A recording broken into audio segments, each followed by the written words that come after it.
Hi guys, and welcome to the second video on how to mix the free bass VST plugin ABPL2 designed by AmpleSound. So I can't really show up my face right now because I'm in the process of moving and in my new home there is not enough light. So I'm just going to showcase my computer screen. But anyway, in the first video we learned how to apply multiband compression to brighten the sound of the bass and make it sound funky. So here's what we had before and after the multiband compression.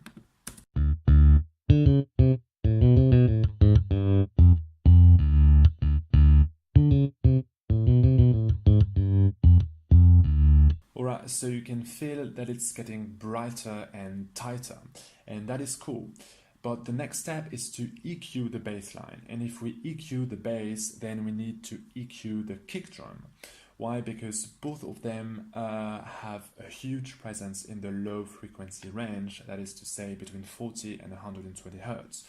So if I open a spectrum analyzer of the bass track, then we can see like a big wave between 40 and 120 Hz, and if I'm going to the kick track, it's just going to be the same. Then we can see a big wave similar to the one we saw in the bass track. So if we do nothing, it will just sound muddy and out of balance because the kick and the bass won't have enough room to sound properly. So the purpose of the EQ is to find that balance, to make sure each instrument is given enough room to sound properly. So it means that if we boost the bass at a certain range of frequencies, then we must cut the frequencies of the kick in that precise range, and vice versa. And that is what we are going to do right now. Alright, so let's go with the bass track now. So if I open the spectrum analyzer and if I play a root note, which is in that case a D2, then you can see that the ABPL has a huge peak around 75, 80 Hz, and that could be a good starting point to EQ the bass. So if I load an EQ8 into the bass line, I open it there, and so a good way to start could be to strengthen that peak we saw in the spectrum analyzer. So we give it like a bit of gain, a sharp Q, and you should select the notch filter, which is represented with that sign. So okay, more gain, like a 5 dB gain, something like this. That will help us to make the bass bump up against your chest, okay, when it's played with powerful audio systems, and that is just really cool in funk music. So then if we do that, we need to do the exact contrary in the kick track. So if I load an EQ8 into the kick track, just like this, I open it there. So we must select that knob, put it at 80 Hz, decrease the gain. Okay, we gave it a 5 dB boost for the bass line.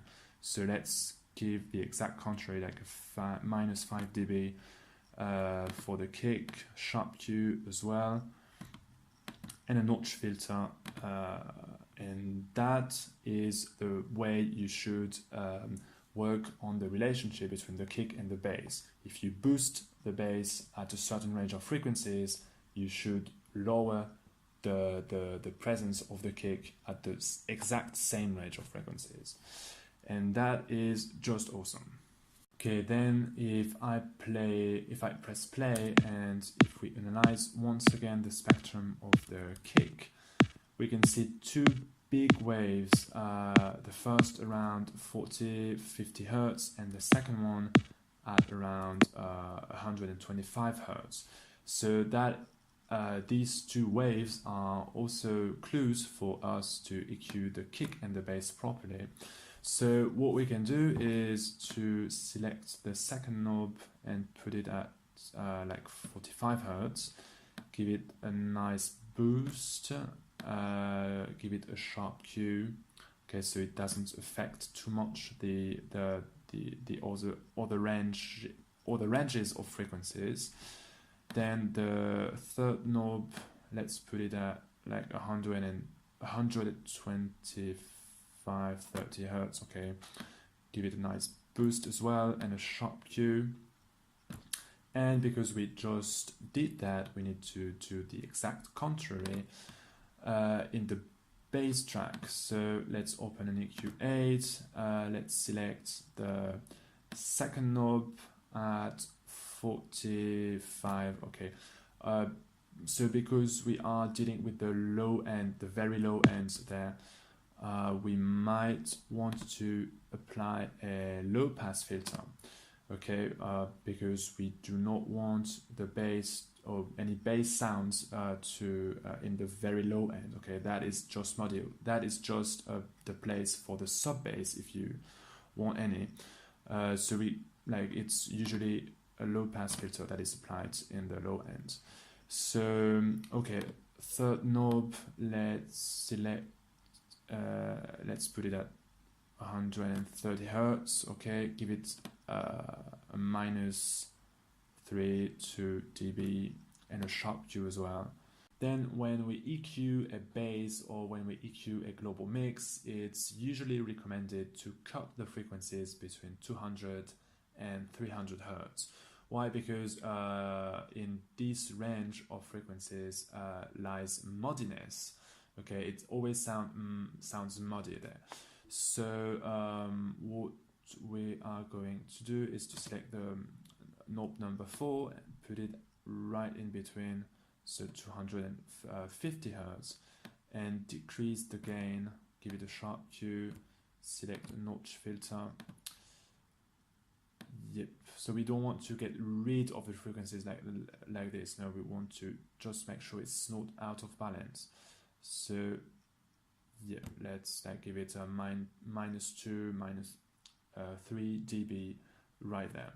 And exceptionally, we're not going to do this the exact contrary in the kick track because we want to get rid of muddiness. So we are actually cleaning the mix.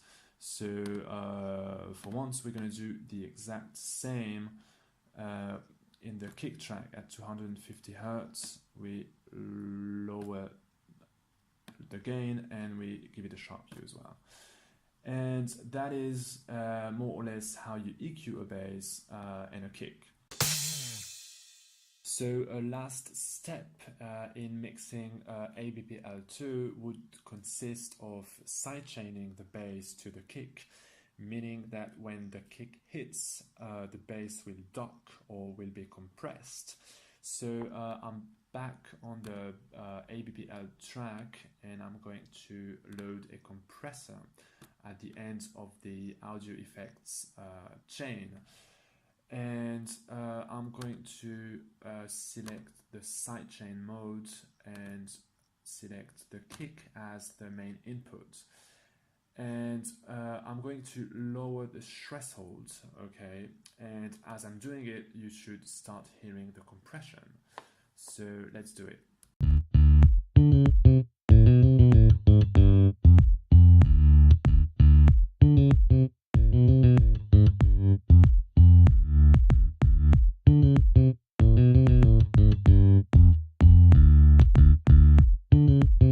Okay, so around -35 dB, it sounds okay to me, but then it will depend on your song and it will depend on how you like sidechain compression.